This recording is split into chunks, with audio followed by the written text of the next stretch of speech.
Okay, now, so environment is the place that you're at. Sensory memory is literally what it says, which is senses, your five senses.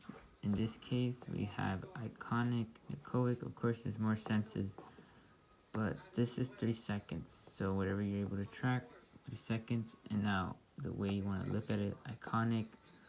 The way you can remember this is the eye as in eyes, visual, echoic as an echo, sound, So the echoic lasts for 4 seconds, which is the sound waves when someone's speaking. Iconic is 3 seconds, the visual image. Now, you want to encode this into your short-term memory, which is also known as working memory. So now, we know that encoding is attention. So how do we get attention? We go here, types of encoding. We have visual, semantics, collaborative, and acoustic. So in this case, let's just say it was acoustic, sounds and spoken words.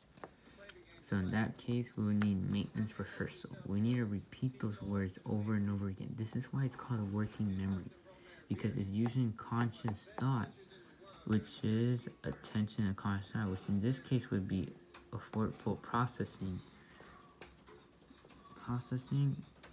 which is taking attention and consciousness, which you get to your short-term memory and working memory. Now, your short-term memory can only hold very little things. 7 plus or minus 2, which is 5 or through 7, is the capacity of which your short-term memory can last. Now, when you're able to maintenance rehearsal, which is simple repetition. So let's say in this case it's a phone number. Try to remember this phone number. Now you're repeating this number over and over again so that you can get it from short-term memory to long-term memory. Now, the storage of long-term memory is very, very long. I mean infinite. It's infinite. So now you want to get it to long-term memory so it stays there forever, and now you're able to retrieve it back to your present state. So this phone number, once you get into long-term memory, you're able to recall the phone number back at any given time because it's there. It's stored forever.